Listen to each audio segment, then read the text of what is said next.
നമസ്കാരം. ക്ലാസ് റൂമിൻ്റെ ഒരു പുതിയ വീഡിയോയിലേക്ക് സ്വാഗതം. 8ാം ക്ലാസ്സിലെ ബയോളജിയിലെ ഒന്നാമത്തെ ചാപ്റ്ററായ ലെറ്റ്സ് കൾട്ടിവേറ്റ് ആൻഡ് റീപ്പ് ഗുഡ്നെസ്, നട്ടു നനയ്ക്കാം നന്മകൾ കൊയ്യാം. അപ്പോൾ ആ യൂണിറ്റിൽ നിന്നുള്ള question and answers, activity solving ഒക്കെ ഉൾപ്പെടുത്തിയിട്ടുള്ളൊരു വീഡിയോ ആണ്.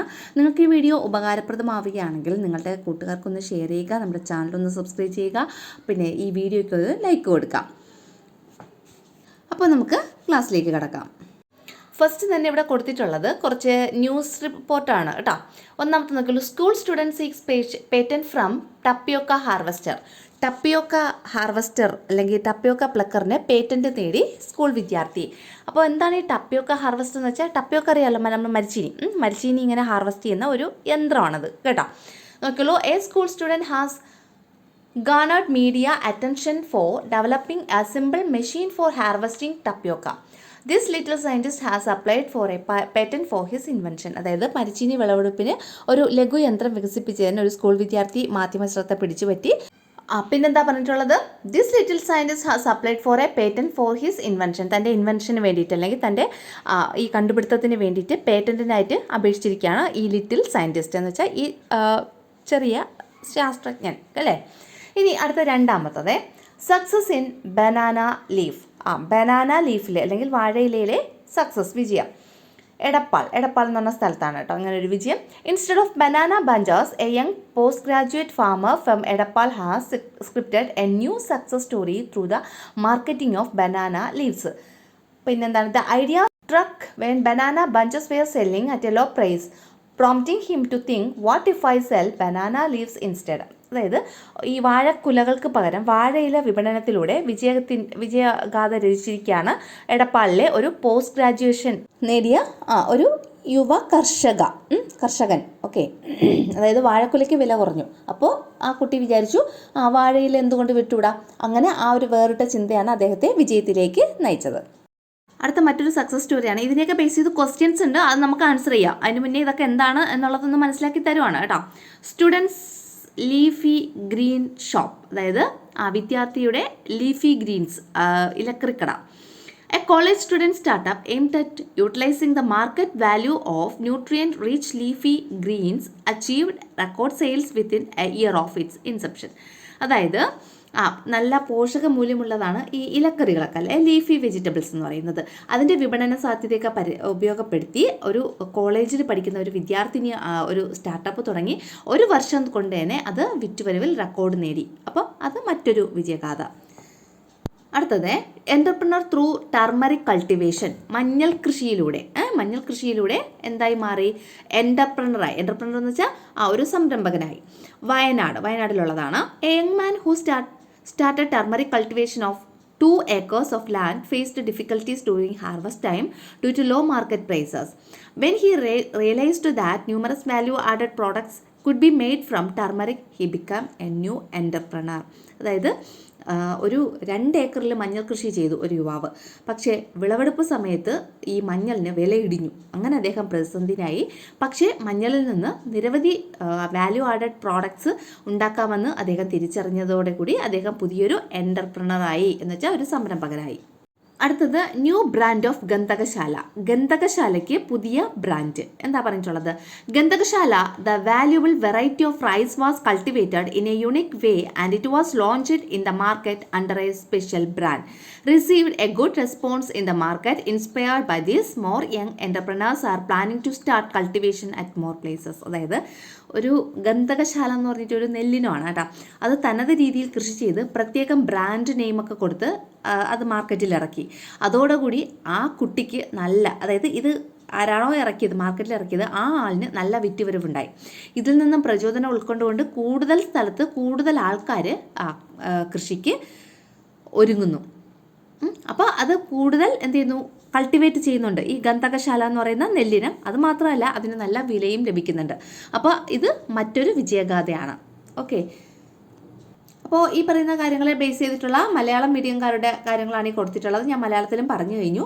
അപ്പോൾ നമുക്ക് ഇനി ഇതിൻ്റെ ഇത് നോക്കാം, ക്വസ്റ്റ്യൻ ആൻഡ് ആൻസേഴ്സ് നോക്കാം അല്ലേ.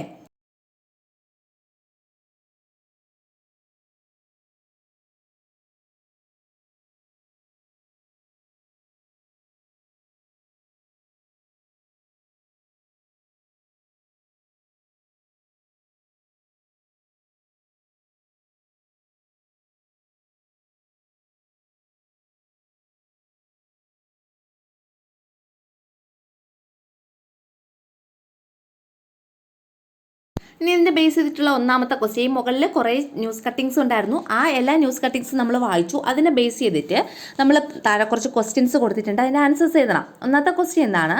പത്രവാർത്തകളിൽ നിന്ന് നിങ്ങൾ പുതുതായി മനസ്സിലാക്കിയ കാര്യങ്ങൾ എന്തൊക്കെയാണ്? അപ്പോൾ അതിനെ ബേസ് ചെയ്തിട്ടുള്ള ഇംഗ്ലീഷ് മീഡിയം ക്വസ്റ്റ്യൻ ഇതാണ്. What are the ideas have you learned from the news report? News റിപ്പോർട്ടിൽ നിന്ന് നിങ്ങൾ എന്തൊക്കെയാണ് പുതിയ ഐഡിയാസ് മനസ്സിലാക്കിയത്? നോക്കാം നമുക്ക് ആൻസർ.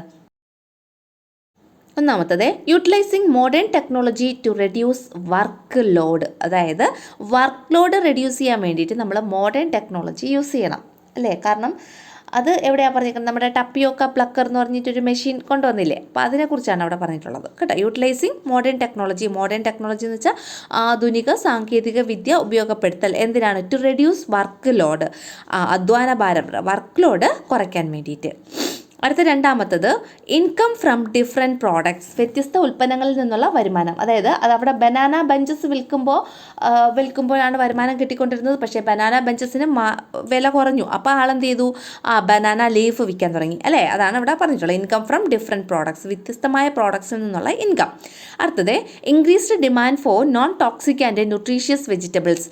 നോൺ ടോക്സിക് വിഷരഹിതവും പിന്നെ ന്യൂട്രീഷ്യസ് എന്താണ് പോഷക സമ്പുഷ്ടവുമായ വെജിറ്റബിൾസിന് ഡിമാൻഡ് ഇൻക്രീസ് ചെയ്യുന്നു. ഡിമാൻഡ് ഇൻക്രീസ് ചെയ്യാന്ന് വെച്ചാൽ ആവശ്യം വർദ്ധിച്ച ആവശ്യകത. ഇനി ബ്രാൻഡിങ്ങിലൂടെയുള്ള മാർക്കറ്റിങ്ങിൻ്റെ വിജയം. The success of marketing through branding വഴി മാർക്കറ്റിംഗ് സക്സസ് ആയി. അടുത്തത് the success of new startups for value added പ്രോഡക്ട്സിന് അല്ലെങ്കിൽ മൂല്യവർദ്ധിത ഉൽപ്പന്നങ്ങൾക്കായിട്ടുള്ള പുതിയ സ്റ്റാർട്ടപ്പുകളുടെ വിജയം. ദ സക്സസ് ഓഫ് ന്യൂ സ്റ്റാർട്ടപ്സിൻ്റെയൊക്കെ സക്സസ് എന്തിനുള്ളതാണ്? ഫോർ വാല്യൂ ആഡഡ് പ്രോഡക്ട്സിനായിട്ടുള്ള. ഓക്കെ ആണല്ലോ. അടുത്ത് നമുക്ക് ആ രണ്ടാമത്തെ ക്വസ്റ്റ്യൻ നോക്കാം. What are the circumstances that have prompted farmers to choose new ways? അതായത് പുതുവഴികൾ തിരഞ്ഞെടുക്കുവാൻ കർഷകരെ പ്രേരിപ്പിച്ച സാഹചര്യങ്ങൾ എന്തൊക്കെയാണ്? എവിടെയാണ് ഈ പുതുവഴികൾ തിരഞ്ഞെടുക്കുന്നത്? കൃഷിയിലാണ് കേട്ടോ. അപ്പോൾ അഗ്രികൾച്ചറിൽ അല്ലേ? What are the circumstances that have prompted farmers to choose new ways in agriculture? അല്ലെങ്കിൽ കൃഷിയിൽ പുതുവഴികൾ തിരഞ്ഞെടുക്കുവാൻ കർഷകരെ പ്രേരിപ്പിച്ച സാഹചര്യങ്ങൾ എന്തെല്ലാം? പ്രൈസ് ഡ്രോപ്പ് ഓഫ് പ്രോഡക്ട്സ് അല്ലേ? ഈ പ്രോഡക്ട്സിൻ്റെയൊക്കെ അവരുടെ ഉൽപ്പന്നങ്ങളുടെ പ്രൈസ് ഡ്രോപ്പ്, വിലയിടിവ് അല്ലേ? ഒന്നാമത്തത്. രണ്ടാമത്തത്, ഷോർട്ടേജ് ഓഫ് അഗ്രികൾച്ചറൽ വർക്കേഴ്സ്. കാർഷിക തൊഴിലാളികളുടെ ഷോർട്ടേജ്, അവരുടെ കുറവ്. അടുത്തത് മൂന്നാമത്തത്, എക്സ്പ്ലോയിറ്റേഷൻ ബൈ മിഡിൽ പീപ്പിൾ. ഇടനിലക്കാരുടെ, മിഡിൽ പീപ്പിൾ എന്ന് വെച്ചാൽ ഇടനിലക്കാരുടെ എക്സ്പ്ലോയിറ്റേഷൻ എന്ന് വെച്ചാൽ അവരുടെ ചൂഷണം. അടുത്തത്, lack of quality planting materials. മികച്ച ക്വാളിറ്റിയിലുള്ള പ്ലാന്റിംഗ് മെറ്റീരിയൽസ്, നടീൽ വസ്തുക്കളുടെ അഭാവം. ലാക്ക് എന്ന് വെച്ചാൽ കുറവ് അല്ലെങ്കിൽ അഭാവം, അവരുടെ അഭാവം. അടുത്തത്, lack of knowledge about scientific methods അല്ലെങ്കിൽ ശാസ്ത്രീയ രീതികളെക്കുറിച്ചുള്ള നോളജ് ഇല്ലായ്മ, അറിവില്ലായ്മ. ഇത്രയാണ് പുതിയ വഴികൾ തിരഞ്ഞെടുക്കാൻ അല്ലെങ്കിൽ ന്യൂ വേസ് ചൂസ് ചെയ്യാൻ വേണ്ടിയിട്ട് കർഷകരെ പ്രേരിപ്പിച്ച ഘടകങ്ങൾ. കാർഷിക മേഖലയിൽ പുതിയ വഴികൾ തിരഞ്ഞെടുക്കാൻ കർഷകരെ പ്രേരിപ്പിച്ച ഘടകങ്ങൾ. അടുത്ത മറ്റൊരു ക്വസ്റ്റ്യൻ നോക്കിയുള്ളൂ. What are the other possibilities to make farming profitable? കൃഷി ലാഭകരമാക്കാൻ മറ്റെന്തെല്ലാം സാധ്യതകളാണുള്ളത്? അല്ലെങ്കിൽ എന്താ പറയുക, what are the possibilities to make farming profitable? കൃഷി ലാഭകരമാക്കാൻ എന്തെല്ലാം സാധ്യതകളാണുള്ളത്? നോക്കിയോളൂ. ഒന്നാമത്തത്, യൂസ് ഓഫ് സിമ്പിൾ മെഷീൻസ്, ലഘുയന്ത്രങ്ങളുടെ ഉപയോഗം. ഇതെല്ലാം നമ്മൾ നേരത്തെ പറഞ്ഞ ആ പത്രവാർത്തകളെ അടിസ്ഥാനമാക്കി എഴുതിയിട്ടുള്ളതാണ്. ആ പത്രവാർത്തയിൽ പറഞ്ഞിട്ടുള്ള കാര്യങ്ങളെ അടിസ്ഥാനമാക്കിയുള്ള ആൻസേഴ്സാണ് ഇവിടെ എഴുതിയിട്ടുള്ളത് കേട്ടോ. ഈ പത്രവാർത്തകളെ അടിസ്ഥാനമാക്കി എഴുതാനാണ് നമ്മുടെ ടെക്സ്റ്റിൽ പറഞ്ഞിട്ടുള്ളത്. ഓക്കെ, അപ്പോൾ ഒന്നാമത്തെ നമ്മൾ പറഞ്ഞു. രണ്ടാമത്തെ നോക്കിയുള്ളൂ. Manufacturing of value added products, മൂല്യവർദ്ധിത ഉൽപ്പന്നങ്ങളുടെ മാനുഫാക്ചറിങ്, നിർമ്മാണം. അടുത്തത് മൂന്നാമത്തത്, bringing products to market after branding ചെയ്ത ശേഷം ഉൽപ്പന്നങ്ങൾ വിപണിയിൽ എത്തിക്കുന്നത്. നമ്മൾ മറ്റേ ഗന്ധകശാല അരിയുടെ കാര്യം പറഞ്ഞില്ലേ, അതാണ്. ആ ബ്രാൻഡിങ് ചെയ്തതിന് ശേഷം മാത്രം പ്രോഡക്ട്സ് നമ്മൾ മാർക്കറ്റിൽ എത്തിക്കുക. അടുത്തത്, direct sale of non toxic vegetables, വിഷരഹിത പച്ചക്കറികൾ നമ്മൾ നേരിട്ട് വിൽപ്പന നടത്തുന്നത്. അടുത്തത് taking advantage of online marketing opportunities. Online വിപണന സാധ്യതകൾ നമ്മൾ എന്ത് ചെയ്യുന്നത്, പ്രയോജനപ്പെടുത്തുന്നത്. ടേക്കിംഗ് അഡ്വാൻറ്റേജസ് എടുക്കുന്നു ഏതിൻ്റെ, of online marketing opportunities. Online മാർക്കറ്റിങ്ങിൻ്റെ അവസരങ്ങളിൽ നിന്നുള്ള അഡ്വാൻറ്റേജസ് നമ്മൾ സ്വീകരിക്കുന്നത്. ഇത്രയാണ് എന്താണ് കൃഷി ലാഭകരമാക്കാനുള്ള സാധ്യതകൾ, അല്ലെങ്കിൽ the possibilities to make farming profitable. അടുത്ത നമ്മുടെ ടെക്സ്റ്റിലുള്ള മറ്റൊരു ക്വസ്റ്റ്യൻ ആണ്. ഒരു ഇല്ലസ്ട്രേഷൻ ഇവിടെ താഴെ തന്നിട്ടുണ്ട്, കണ്ടല്ലോ, നോക്കിയോളൂ. What types of supports are available for those starting a new venture, complete the given illustration 3.1. അതായത് ന്യൂ വെഞ്ചർ എന്ന് വെച്ചാൽ പുതിയൊരു സംരംഭം തുടങ്ങുവാൻ ആഗ്രഹിക്കുന്ന ഒരാൾക്ക് ഏത് തരത്തിലുള്ള സഹായങ്ങളാണ് ലഭ്യമാകുന്നത്, അതിനെക്കുറിച്ചുള്ള ഒരു ഇല്ലസ്ട്രേഷനാണ് ഈ തന്നിട്ടുള്ളത്. നമ്മളിത് കംപ്ലീറ്റ് ചെയ്യണം. ചിലത് എന്താണ് ബ്ലാങ്കായിട്ട് കിടപ്പുണ്ട്, അപ്പോൾ ആ ബ്ലാങ്കായിട്ടുള്ള ഫീൽഡ് നമ്മൾ ഫില്ലപ്പ് ചെയ്യണം. അപ്പോൾ ഇവിടെ ഹെഡിങ് കൊടുത്തിട്ടുള്ളത് അഗ്രികൾച്ചർ സക്സസ് സ്റ്റോറി, അതായത് കൃഷി ഒരു വിജയഗാഥ. കൃഷിയായിട്ട് ബന്ധപ്പെട്ട് ഓൺലൈൻ സിസ്റ്റം വഴി, കോപ്പറേറ്റീവ് സൊസൈറ്റീസ് വഴി, ഫാമിലി മെമ്പേഴ്സ് വഴി, പിന്നെ ലോക്കൽ സെൽഫ് ഗവൺമെൻറ് ബോഡീസ് വഴി, അഗ്രികൾച്ചർ ഓഫീസ് അല്ലെങ്കിൽ കൃഷിഭവൻ വഴി ഒക്കെ നമുക്ക് ഏതൊക്കെ തരത്തിലുള്ള സഹായ സഹകരണങ്ങളാണ് ലഭ്യമാകുന്നതെന്ന് നോക്കിയോളൂ. ഒന്നാമത്തത് ഓൺലൈൻ സിസ്റ്റം ഒരു പുതുതായിട്ടൊരു സംരംഭം തുടങ്ങാൻ പോകുന്ന ഒരാളെ എങ്ങനെയൊക്കെ സഹായിക്കും എന്നുള്ളത്. ഒന്നാമത്തത് ഇവിടെ തന്നിട്ടുണ്ട്, collection of information about disease, pest infection and effective solution. ഡിസീസിനെ കുറിച്ചും പെസ്റ്റ് ഇൻഫെക്ഷൻ എന്തൊക്കെയാണ് അതിനെക്കുറിച്ചുള്ള ഇൻഫർമേഷൻ നമുക്ക് കളക്ട് ചെയ്യുന്നു. അതിനൊക്കെ ഒരു സൊല്യൂഷൻ നമുക്ക് നൽകുന്നു. ഏത്? ഓൺലൈൻ സിസ്റ്റം വഴി. ഇനി രണ്ടാമത്തത് to know about climate change. ക്ലൈമറ്റിൽ, കാലാവസ്ഥയിൽ എന്തൊക്കെ ചേഞ്ചസ് ഉണ്ടാകുന്നു അതിനെക്കുറിച്ചുള്ള അറിവ് നമുക്ക് നൽകുന്നു. പിന്നെന്താണ്? Problem solution. എന്താണ്? പ്രോബ്ലം സൊല്യൂഷൻ, അതായത് എന്തെങ്കിലും ഒരു പ്രശ്നം വന്നു കഴിഞ്ഞാൽ അതിനൊരു പരിഹാരം നമുക്ക് പറഞ്ഞു തരുന്നു. ഇത്രയും കാര്യങ്ങളാണ് ഓൺലൈൻ സിസ്റ്റത്തിൽ വരുന്നത്. അപ്പോൾ ഇതിപ്പോൾ ഞാൻ എഴുതിയതാണ്, നിങ്ങൾക്ക് സ്വന്തമായിട്ട് നിങ്ങളുടേതായ രീതിയിൽ ഇവിടെ എഴുതി ചേർക്കാവുന്നതാണ് കേട്ടോ. ഇനി അടുത്തത് രണ്ടാമത്തത് കോപ്പറേറ്റീവ് സൊസൈറ്റീസ് ഏതൊക്കെ തരത്തിലുള്ള സഹായങ്ങളാണ് ചെയ്യുന്നതെന്നുള്ളത്. ഒന്ന് സ്റ്റോറേജ്, അതായത് നമ്മൾ ഉണ്ടാക്കിയ പ്രോഡക്ട്സിനെയൊക്കെ അവർ സ്റ്റോർ ചെയ്യുന്നു, കറക്റ്റായിട്ട് സ്റ്റോർ ചെയ്യുന്നു. ഇപ്പോൾ കോപ്പറേറ്റീവ് സൊസൈറ്റീസിൻ്റെ ഒന്നാമത്തത് ഏതൊക്കെ സഹായങ്ങളാണ് ചെയ്യുന്നതെന്ന് വെച്ചാൽ ഒന്ന് സ്റ്റോറേജ് സഹായം ചെയ്യുന്നു. രണ്ട് ലോൺ ഫെസിലിറ്റീസ്, നമുക്ക് ലോണൊക്കെ നമുക്ക് പ്രൊവൈഡ് ചെയ്യുന്നു അല്ലേ, ലോൺ ഫെസിലിറ്റീസ് നൽകുന്നു. Cooperative society. മൂന്നാമത്തത് ഇവിടെ തന്നിട്ടുണ്ട് മാർക്കറ്റിംഗ് അല്ലേ, ആ സൊസൈറ്റിയിൽ വരുന്ന ആൾക്കാരെ കൊണ്ട് ഈ പറയുന്ന സാധനങ്ങളൊക്കെ വാങ്ങിപ്പിക്കുന്നു അല്ലേ. അപ്പോൾ ഇതാണ് കോപ്പറേറ്റീവ് സൊസൈറ്റീസ് ഒരു പുതുതായിട്ട് വന്ന ഒരു സംരംഭകന് നൽകുന്ന സഹായങ്ങൾ. അടുത്തത് ഫാമിലി മെമ്പേഴ്സ് എന്തൊക്കെ സഹായമാണ്? ഒന്ന് ഫിനാൻഷ്യൽ എയ്ഡ്സ്, ഫിനാൻഷ്യലായിട്ട് നമ്മളെ സഹായിക്കുന്നു അല്ലേ, സാമ്പത്തികമായിട്ടുള്ള സഹായം നൽകുന്നു. അടുത്തത് ഡിവിഷൻ ഓഫ് ലേബർ, കുടുംബാംഗങ്ങൾ തമ്മിൽ ഈ വർക്ക് അല്ലെങ്കിൽ ലേബറിനെ ഡിവൈഡ് ചെയ്ത് ചെയ്യുന്നു അല്ലേ. ഇന്ന ഒരാൾ കുറച്ച് ജോലി ചെയ്യുന്നു, അടുത്ത ആൾ വേറെ ജോലി ചെയ്യുന്നു, അങ്ങനെ. അപ്പോൾ ഡിവിഷൻ ഓഫ് ലേബർ. അടുത്തത് എൻകറേജ്മെൻറ്റ്, പരസ്പരം എന്ത് ചെയ്യുന്നവർ പ്രോത്സാഹിപ്പിക്കുന്നു അല്ലേ. ഇതാണ് ഫാമിലി മെമ്പേഴ്സിൻ്റെത്. ഇനി അടുത്തത് ലോക്കൽ സെൽഫ് ഗവൺമെൻറ് ബോഡീസ്, തദ്ദേശ സ്വയംഭരണ സ്ഥാപനങ്ങൾ ഏതൊക്കെ തരത്തിലുള്ള സഹായങ്ങൾ ചെയ്യുന്നു എന്നുള്ളത്. ഒന്ന് ഫെർട്ടിലൈസർ സപ്ലൈ, നമുക്ക് വളമൊക്കെ സപ്ലൈ ചെയ്യുന്നു. പിന്നെ റെക്കഗ്നിഷൻ ഓർ അപ്രൂവൽ, നമുക്ക് എന്തെങ്കിലും നല്ല രീതിയിൽ ഇപ്പോൾ നമുക്ക് വിളവ് ലഭിച്ചു, അതിനൊക്കെ അവർ അംഗീകാരം നമുക്ക് നൽകുന്നു അല്ലേ. റെക്കഗ്നിഷൻ, അപ്രൂവൽ, നമുക്ക് അംഗീകാരങ്ങളൊക്കെ നൽകുന്നു. മൂന്നാമത്തത് പ്രൊവൈഡിങ് സീഡ്സ് ആൻഡ് സീഡ്ലിങ്സ്, നമുക്ക് സീഡ്ലിങ്സും വിത്തുകളും തൈകളും ഒക്കെ നമുക്ക് പ്രൊവൈഡ് ചെയ്യുന്നു. സീഡും സീഡ്ലിങ്സും പ്രൊവൈഡ് ചെയ്യുന്നു അല്ലേ.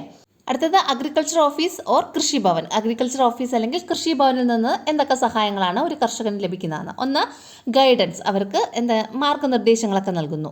അടുത്തത് രണ്ട് ഷെയറിങ് എക്സ്പീരിയൻസ്, അതായത് ഒരു എക്സ്പീരിയൻസ്ഡ് ആയിട്ടുള്ള കർഷകൻ മറ്റൊരു ഈ രംഗത്തേക്ക് കടന്നു വരുന്ന മറ്റൊരാൾക്ക് അയാളുടെ എക്സ്പീരിയൻസ് ഒക്കെ ഷെയർ ചെയ്ത് കൊടുക്കുന്നു. അതാണ് ഷെയറിങ് എക്സ്പീരിയൻസ് എന്നതുകൊണ്ട് ഉദ്ദേശിക്കുന്നത്.